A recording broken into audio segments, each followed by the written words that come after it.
Hello friends, welcome to all. आर हम लोग determinant exercise 4.2 6 to 11 number question तक का हम लोग क्या करेंगे, डिस्कशन करेंगे। ये बहुत इंपॉर्टेंट पार्ट है और इससे सवाल एग्जामिनेशन में ज़रूर पूछे जाते हैं। देखो बेटा, डिटर्मिनेंट को अगर समझना है तो आपका डिटर्मिनेशन बहुत स्ट्रांग होना चाहिए। थोड़ा प्रैक्टिस आपको करने की ज़रूरत है। जो 6 रूल्स हमने लिखा है वो रूल्स आपको याद होना चाहिए प्रॉपर्टीज़ के। वो प्रॉपर्टीज़ का जब तक 6 रूल्स आपको याद नहीं रहेगा तब तक काम आपका नहीं होगा। 3 रो 3 कॉलम से रिलेटेड सवाल एग्जामिनेशन में ज़्यादा पूछे जाते हैं, इसलिए हम उस पर विशेष रूप से क्या करेंगे, कंसंट्रेट करेंगे। अब देखो, जब हम कोई डिटर्मिनेंट का सवाल सॉल्व करते हैं तो किन बातों का ध्यान रखते हैं। सबसे पहले हम यह काम करना है, हमारा काम क्या करना है कि किसी रो या किसी कॉलम को, ये जो 6 प्रॉपर्टीज़ हमने पढ़ा है उस प्रॉपर्टीज़ के आधार पर हम 6 रो या 6 कोई भी एक रो या एक कॉलम को हम इक्वल बनाते हैं। या फिर दूसरा पार्ट ये है कि इक्वल अगर नहीं बन पा रहा है तो मैक्सिमम से मैक्सिमम एंट्री यानी एलिमेंट को हम 0 बनाते हैं। अगर ये 2 पॉइंट पर आप ध्यान रखो और 6 प्रॉपर्टीज़ को अगर आप ध्यान से पढ़ो तो आप आराम से एग्जामिनेशन में सवाल कम से कम समय में सॉल्व कर सकते हो। तो ये बात सबको समझ में आ गई। अगर ये बात सबको समझ में आ गई तो क्वेश्चन नंबर 6 पर हम लोग सवाल बनाते हैं जी। क्वेश्चन नंबर 6 क्या कहता है, जरा ये देखिए। 6 नंबर क्वेश्चन है कि 0 minus A B A0 C minus B minus C 0 इतना बराबर 0 आपको प्रूव करना है। Prove that. ध्यान दो, अगर इसका वैल्यू हमको 0 प्रूव करना हो तो इसका मतलब है कोई भी 2 रो या 2 कॉलम को हमको इक्वल बनाना पड़ेगा। प्रॉपर्टीज का आप यूज कर सकते हैं, या तो आप डायरेक्ट वैल्यू भी निकाल सकते हैं, लेकिन डायरेक्ट वैल्यू निकालने में आपको कठिनाई है। कैसे आप प्रोसीड करेंगे ये मैं आपको बता रहा हूँ। अगर हमको ये प्रूव करना है कि इसका वैल्यू 0 के इक्वल है तो कोई भी 2 रो या कोई भी 2 कॉलम को आपको क्या करना है, इक्वल बनाना है। तो कोई भी 2 रो और 2 कॉलम को इक्वल बनाइए। कैसे बनाओगे, यहाँ देखो ध्यान से। यहाँ पर देखो माइनस बी है और यहाँ पर क्या है, माइनस सी है। तो डायरेक्ट तो ऐड करेंगे तो ये 0 तो हो नहीं सकता है। मान लेते हैं हम R1 और R3 को इक्वल बनाने की कोशिश करते हैं, और भी हिट एंड ट्रायल मेथड है। तो हम क्या करेंगे, एक पॉइंट को आपको पकड़ना है केवल पहले, कि इसको 0 बनाना है। यहाँ देखिए R1 है R3 है, हम R1 और R3 को इक्वल बनाना चाह रहे हैं। तो यहाँ पर 0 है तो यहाँ पर 0 लाना जरूरी है। तो यहाँ पर हम 0 कैसे लाएंगे। गुड इवनिंग गौरव, लेट ज्वाइन करते हो। तो यहाँ पर आपको प्रूव करना है कितना का वैल्यू 0 के इक्वल है, प्रूव करना है। तो प्रूव करने में आप क्या है कि कोई भी 2 रो या 2 कॉलम को आपको क्या करना है, इक्वल बनाना है। तो यहाँ पर देखो हम R1 और R3 को इक्वल बनाने जा रहे हैं। एक हिट एंड ट्रायल मेथड, आप कोई और भी काम कर सकते हैं। आप सेकेंड और C1 और C3 को भी इक्वल बना सकते हो, आपकी मर्जी है। वो कैसे बनाओगे ये आपको सोचना पड़ेगा। तो यहाँ माइनस बी है, यहाँ माइनस सी है, तो यहाँ 0 बनाना है। तो 0 कैसे बनाएंगे, इसको हम BC पहले बना लेते हैं। हम क्या करते हैं, फ्रॉम R1C इंटू R1। अब देखो प्रॉपर्टीज क्या कहता है कि किसी एक रो या कॉलम में एक कांस्टेंट से आप मल्टीप्लाई करते हो। प्रॉपर्टी ध्यान दीजिए, तो पूरा डिटर्मिनेंट उतना से मल्टीप्लाई हो जाएगा। तो इसका मतलब है जी कि हमको इस डिटर्मिनेंट का वैल्यू एज यूजुअल लिखना है। देन इतना बराबर क्या होगा, तो 1/c से आपको डिवाइड भी करना होगा, क्योंकि डिटर्मिनेंट के वैल्यू पर कोई इफेक्ट नहीं होना चाहिए। हमने जो 6 प्रॉपर्टी पढ़ाया उसको ध्यान देखिए कि किसी एक रो या किसी एक कॉलम में अगर आप एक कांस्टेंट से मल्टीप्लाई करते हैं तो डिटर्मिनेंट उतना से ही बढ़ जाएगा, उतना से मल्टीप्लाई हो जाएगा। यानी 2 से मल्टीप्लाई करेंगे तो 2 से मल्टीप्लाई होगा। किसी एक रो या कॉलम को हम ऐड करेंगे किसी कांस्टेंट से मल्टीप्लाई करके तब इफेक्ट नहीं पड़ता है, लेकिन डायरेक्ट यदि कांस्टेंट को हम मल्टीप्लाई करेंगे तो इफेक्ट पड़ेगा। ये बात आप याद रखिए। प्रॉपर्टीज नंबर हमने आपको पढ़ाया था 3। तो यहां पर आप क्या कीजिए, R1 बराबर CR1, तो C हमने किया मल्टीप्लाई, तो इसका वैल्यू C से बढ़ जाएगा, लेकिन इसके वैल्यू में कोई इफेक्ट नहीं होना चाहिए, हमको इसी का वैल्यू निकालना है, इसलिए 1/C से हमने क्या किया, डिवाइड कर दिया। यह हमें LHS से चलना है बेटा। तो यह हो गया 0 AC minus BC, minus A 0 minus C, BC और 0। अब देखो क्या काम करना है, यहां पर माइनस C है, ये BC है, इसको 0 बनाना है, इसके इक्वल बनाना है। चूंकि यहां 0 जब प्रूव करना है तो इसका मतलब है कोई भी 2 रो या 2 कॉलम को आपको इक्वल बनाना पड़ेगा, राइट। जब बात को कॉन्सेंट्रेट कीजिए बात को, और बात को ध्यान से आप सुनिए। तो यहां पर ये C और ये कैसे होगा, तो हम इसको क्या करते हैं, फ्रॉम एक पॉइंट को सुनिए और बाकी में उसका यूज कीजिए। R1 प्लस B R2, अगर किसी भी रो से एक कांस्टेंट को मल्टीप्लाई करके प्लस या माइनस करते हैं किसी रो में, तो इससे डिटर्मिनेंट के वैल्यू पर कोई इफेक्ट नहीं पड़ता है। तो ये डायरेक्ट डिटर्मिनेंट वही हो गया 1/C। ध्यान दो, नहीं आता है तो आप साइड में लिखिए, क्या करना है, R1 तो R1 लिखिए, हम R1 के लिए ऑपरेशन कर रहे हैं, ये ध्यान रखना है। तो R1 में बदला होगा 0 AC माइनस BC, BR2 कीजिए माइनस AB, ये 0 और ये हो गया माइनस BC। अब ये ऐड करना है, ऐड करके किस में लिखना है, R1 में लिखना है। तो लिखो क्या हो गया, माइनस AB, यह हो गया AC और ये हो गया 0 माइनस A 0 माइनस C और BC और 0। ये बात को ध्यान से देखिए। अब क्या काम करना है, पहले हमने कोई भी 2 रो या 2 कॉलम को इक्वल बनाना है, तो कॉन्सेंट्रेट करना है जी। पहले क्या सोचना है, यहाँ माइनस B है माइनस C है, इसको 0 बनाना है। हमने R1 और R3 को इक्वल बनाने के लिए ठाना है। कोई भी रो और कोई भी कॉलम को आप इक्वल ठान सकते हैं, बना सकते हैं सवाल को। तो 0 बनाना है, तो इसको हमने C से मल्टीप्लाई करके C से डिवाइड किया, राइट। और फिर क्या किया कि सेकेंड में यहाँ माइनस C है माइनस BC है, 0 कैसे होगा, तो B मल्टीप्लाई करके हमने ऐड कर दिया। अब देखिए ऊपर में क्या है, ऊपर में आपका कॉमन क्या आ रहा है,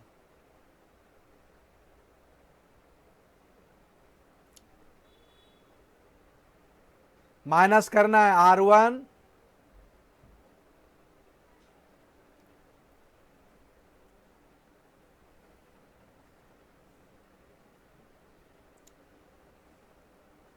ये सॉरी ये साइन सेम हो जाएगा, ये माइनस होगा, राइट।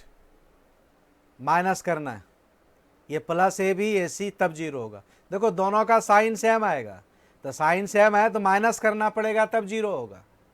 ये हमने गलती किया तो देखो बड़ी ज़बरदस्त गलती हो गई, इसलिए ध्यान से आपको पढ़ना है। यहाँ माइनस BC है माइनस BC है, तो ये 0 कैसे होगा, सेम साइन में, तो माइनस करना पड़ेगा। हमने माइनस कर दिया, तो इससे इसको माइनस करोगे पॉजिटिव साइन, इससे इसको माइनस करोगे यही होगा, इससे ये माइनस करोगे 0। ऊपर में देखो ये कॉमन आ गया, तो जरा एक को कॉमन निकालो, देखो क्या आता है बेटा। ऊपर में ये कॉमन, डिटर्मिनेंट में किसी एक रो या किसी एक कॉलम में ही कॉमन निकाल सकते हैं। तो आप ए को आप क्या कीजिए, कॉमन निकाल लो, A/C आ गया BC 0 minus A 0 minus C और नीचे भी BC 0। सेंस R1 ये 0 हो गया, सेंस R1 बराबर R3 है, इसलिए इसका वैल्यू 0 होगा, यही RHS है। तो अगर आपको 0 करना है तो किसी एक 2 रो या 2 कॉलम को आपको इक्वल बनाना पड़ेगा। क्लियर हो गया गौरव, क्लियर। 7वां नंबर सवाल देखिए 7। डिटर्मिनेंट का जब भी कोई सवाल हम बनाएंगे 2 बात का ध्यान रखेंगे। किसी एक रो या कॉलम को आप क्या कीजिए, इक्वल बनाइए, तो कॉमन निकल जाएगा। और सम में यदि 1 1 1 आ जाए तो 0 बनाना, और मैक्सिमम एलिमेंट को 0 बनाना है। अगर ये काम आप कर सकते हो तो सवाल आपके लिए बनाना क्या होगा, बहुत ही इजी हो जाएगा, राइट। गौरव आ रहा है समझ में? ये आपको प्रूव करना है। माइनस ए स्क्वायर बी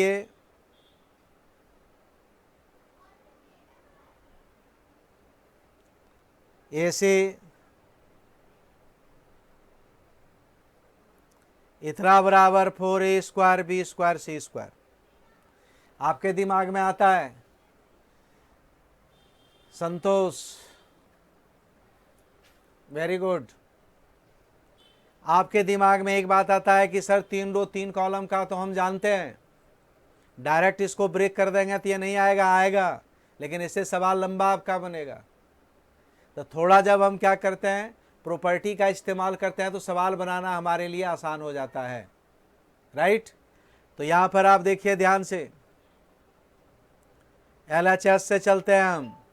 पहले यह सोचिए कि कोई रो या कॉलम ऐसा है कि कुछ कॉमन निकल सकता है, first point, first step.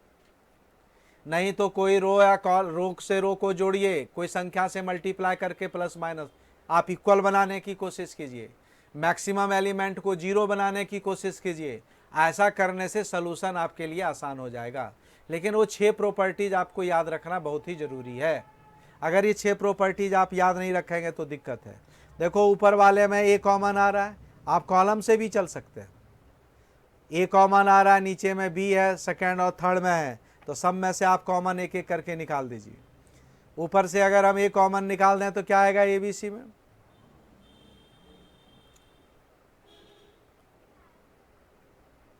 Determinant बराबर ए बी सी। आप कॉलम साइड से भी निकाल सकते हैं, रो साइड से भी निकाल सकते हैं। ये आया माइनस ए, ये आ गया जी बी कॉमन, इसमें से इससे हमने ए निकाला, इससे बी और इससे सी, तो बी निकाले तो क्या बचा ए,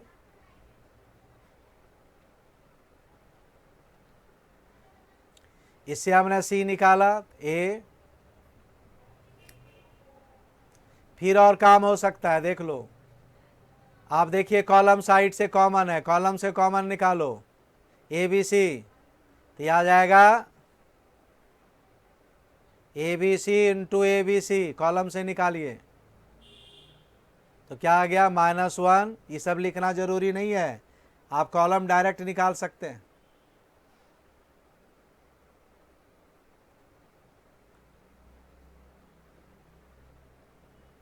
आप जो है लिख भी सकते हो, यहां लिखेंगे taking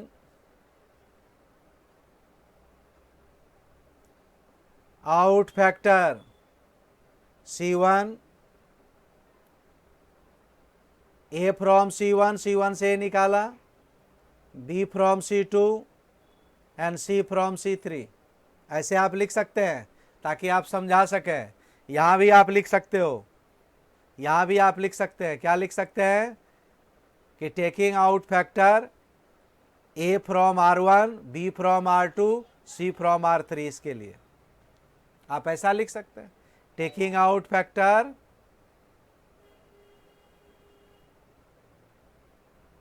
A from R1, B from R2 और C फ्रॉम R3, ऐसा आप लिख सकते हो। क्लियर? तो आप फैक्टर निकाल दीजिए, जो कॉमन हो निकाल दीजिए बाहर। क्लियर गौरव, संतोष? अब देखिए यहाँ -1 है, ये 1 है, यहाँ पर 1 है, तो अगर हम मैक्सिमम 0 कर दें तो काम हो गया आपका। कैसे? ये R1 है, ये R2 है, अगर हम R1 से R2 को जोड़ दें, ये देखो 0 हो गया, ये 0 हो जाएगा और ये 2 हो जाएगा। तो जरा जोड़ो, ऐड कीजिए, मैक्सिमम टर्म को 0 बनाओ। क्लियर आ रहा है संतोष, गौरव? समझ में बात?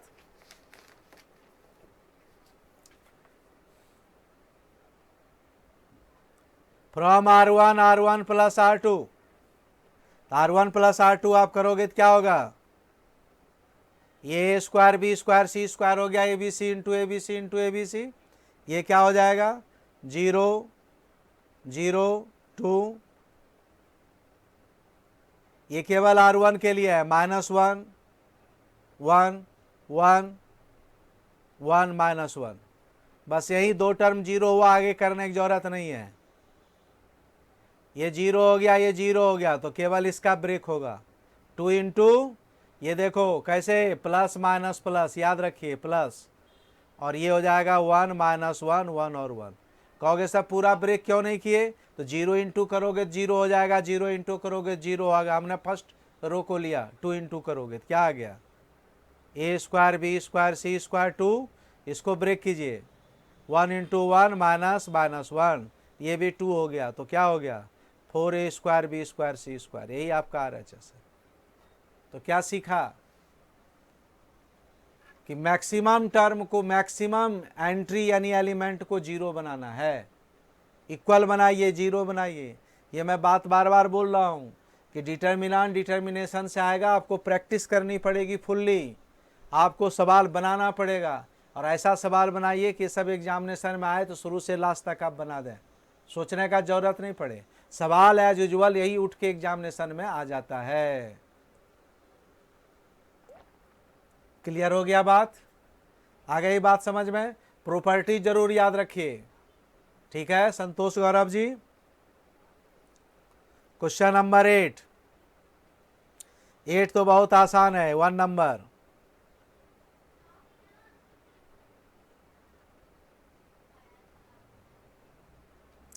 इतना बराबर प्रूव करना है, a minus B, B minus C और c माइनस ए। ध्यान दो,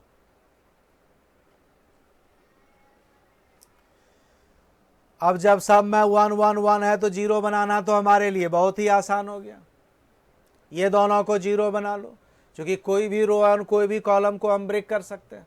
जरा जीरो बनाओ, LHS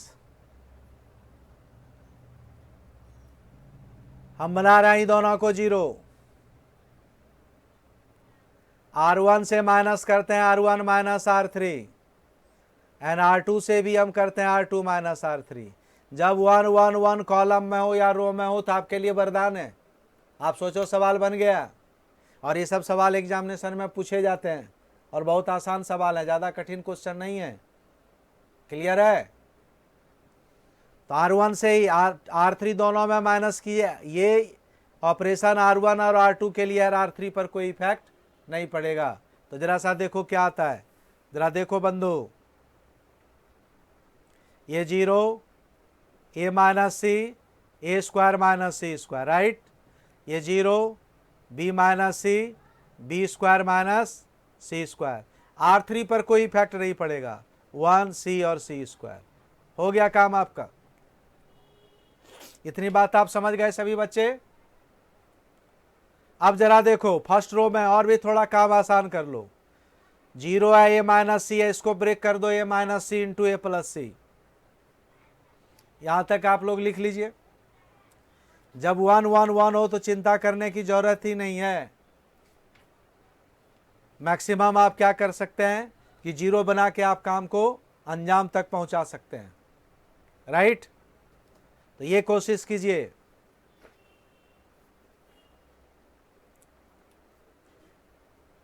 जीरो, a माइनस सी, इसको ब्रेक करो, a माइनस सी और a plus B, zero, b minus C, B minus C, B plus C, और थर्ड हो गया 1 c और c square. Taking factor, taking out factor, a minus C from R1 and b minus C from R2। Zero में तो हम कोई भी चीज मल्टीप्लाई हो सकता है, तो आप फैक्टर लीजिए, टेकिंग आउट फैक्टर कीजिए। a minus C, zero, 1, a plus C, 0 1, b plus C, 1 c square. अब ब्रेक करना आसान है। ये कॉलम है, साइन का ध्यान रखिए, प्लस माइनस प्लस, हम फर्स्ट कॉलम से ले रहे हैं, तो ये दोनों तो लेना ही नहीं, जीरो हो गया, केवल 1 होगा।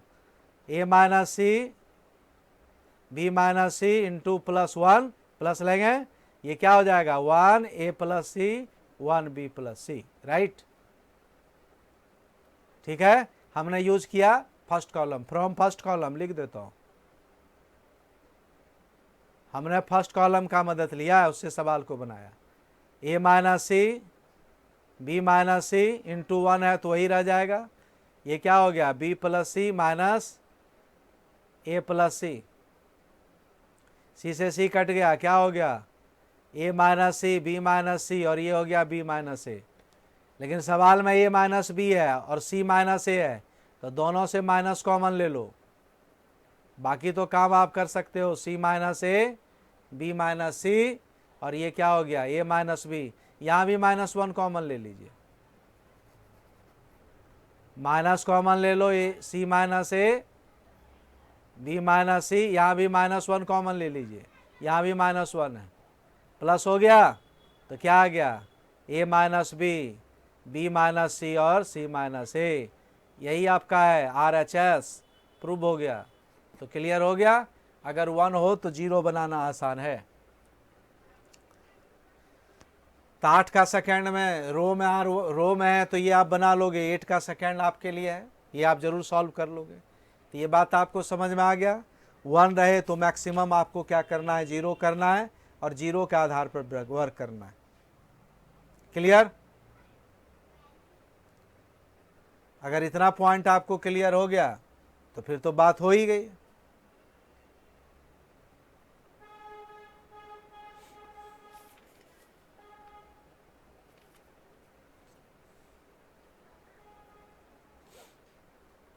राइट। 8 का सेकेंड आप लोग बना लोगे बेटा, गौरव संतोष। 1 1 1 है तो 0 बना लोगे।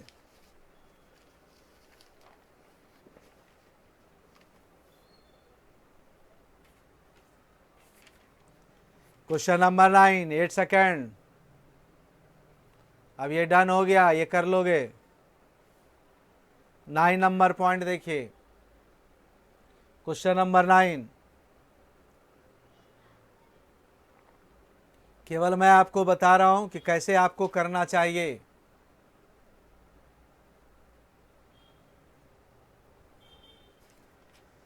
नाइन नंबर क्वेश्चन है, XYZ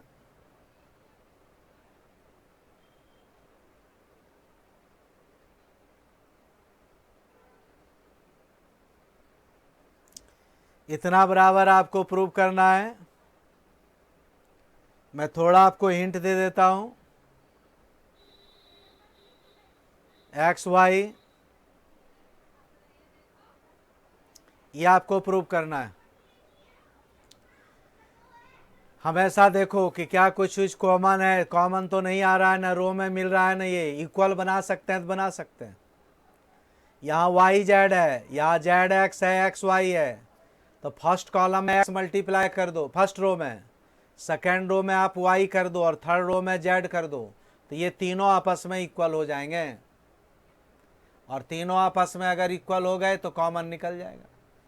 तो आप अगर मल्टीप्लाई कर रहे हो तो उतना से ही डिवाइड करना होगा। कोई भी एक रो या कॉलम में कोई आप कांस्टेंट से मल्टीप्लाई करते हो, कांस्टेंट से, तो डिटर्मिनेंट ठीक उतना से ही मल्टीप्लाई हो जाएगा।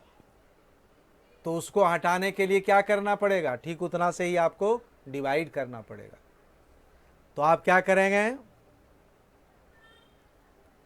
From R1 X into R1, R2 Y into R2, R3 Z into R3।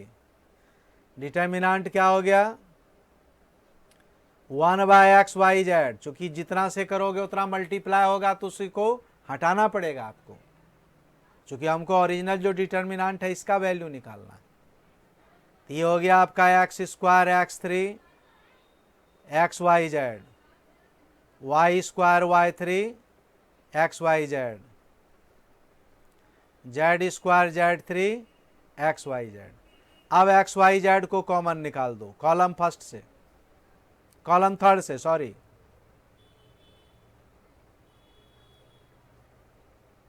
XQ 1 1 1, देखो आ गया, काम हो गया आपका। ठीक है, ये कट गया।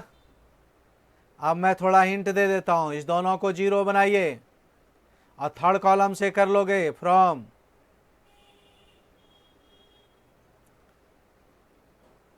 R2 माइनस R1, या ऊपर दोनों को भी जीरो बना सकते हो, R3 माइनस R1। अब ये डन कर लेना। अब 1 बच जाएगा, जो कॉमन है कॉमन निकालना, अपने आप आपका आंसर हो जाएगा। कर लोगे सभी बच्चे? जिसको दिक्कत होगा फिर पूछना, मैं आपको बता दूंगा। मैं आपको केवल आइडिया एक बता देता हूँ, आइडिया से सवाल बनाना आपके लिए आसान हो जाएगा। क्लियर? सभी बच्चों को आ रहा है? संतोष, गौरव, कर लोगे ये सवाल आप आगे? तब तक मैं पानी पी रहा है, बताओ।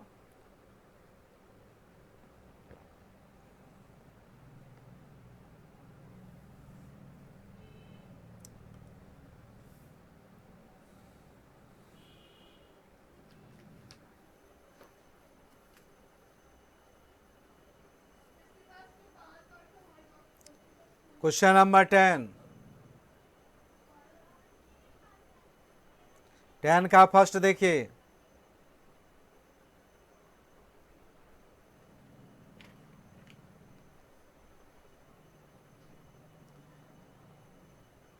ये आपको प्रूव करना है। आवाज जा रही है सबको? x+4, डिटर्मिनेंट को अच्छे से पढ़ना एग्जामिनेशन में सवाल, और प्रैक्टिस बहुत इसमें चाहिए। प्रैक्टिस इस सेंस में कि आपको दिखना चाहिए, जब प्रैक्टिस करोगे तभी बात समझ में आएगी।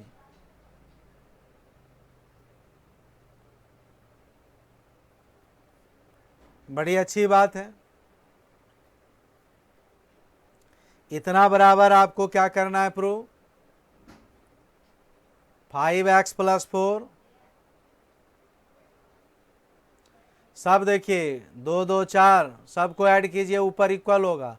ऊपर नीचे तीनों कॉलम देखिए, रो को देखिए, 1 2 3 सभी कॉलम में यह सारे सेम एलिमेंट है, बस इधर उधर हैं।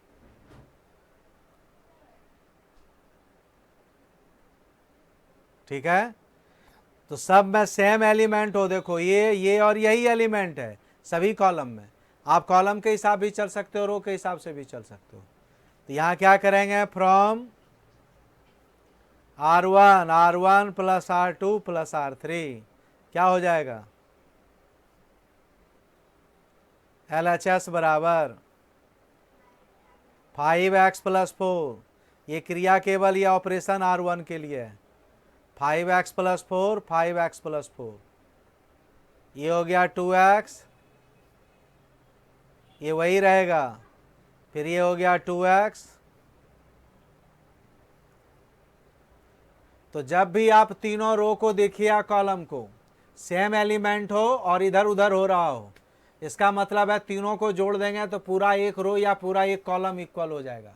और जब पूरा एक रो और एक कॉलम इक्वल हो जाए, बस आपका काम हो गया, चुटकी में 5x+4 कॉमन निकाल दो। 1 1 1 2x, x+4 2x, बाकी काम आप कर लेंगे। मैं केवल लिख देता हूं फ्रॉम, इसको अब सॉल्व करना है।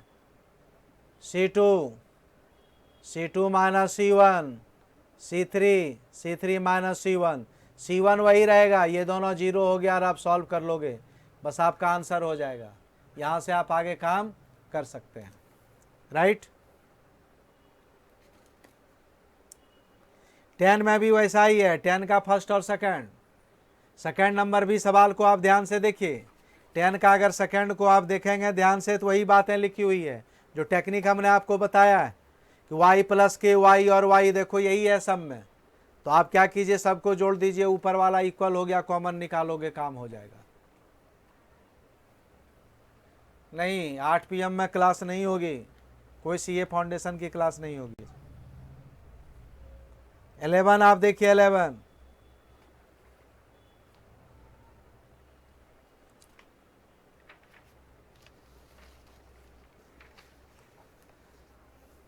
क्वेश्चन नंबर 11 देखिए।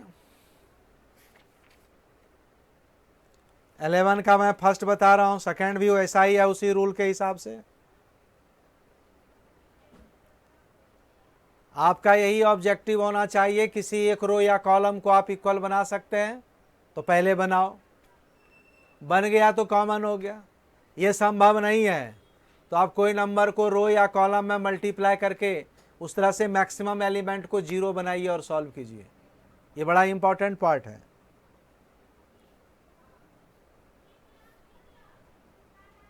टू बी माइनस सी, एक बी है केवल, यह है 2c,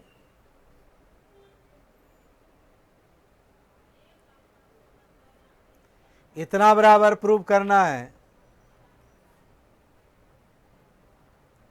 a plus B plus सी का होल क्यूब। हो जाएगा। अगर आप देखो इसको और इसको ऐड करो तो a प्लस बी प्लस सी हो जाएगा। इसी तरह इस तीनों को ऐड करोगे a प्लस बी प्लस सी, इस तीनों को ऐड करोगे तो a प्लस बी प्लस सी। तो कीजिए LHS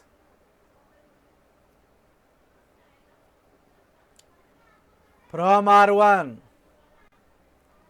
R2 और R3 को ऐड कर दीजिए। तो इससे क्या आपको मिलेगा डिटर्मिनेंट का value a plus B plus C. देखो आपका काम हो गया। 2b माइनस सी माइनस ए, और ये हो गया 2c। अब देखो कॉमन निकल गया a प्लस बी प्लस सी, बस काम आपका हो गया। यही तो काम करना है। अगर ये काम आप कर सकते हैं, इक्वल बना सकते हैं, ऐसा सोच सकते हैं, तो काम आपके लिए आसान है। अब क्या करना है, ये दोनों को जीरो बना दो।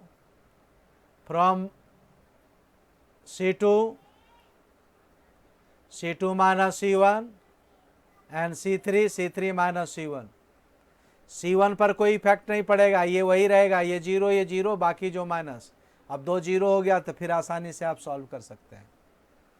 क्लियर? तो ये भी पॉइंट हो गया क्लियर।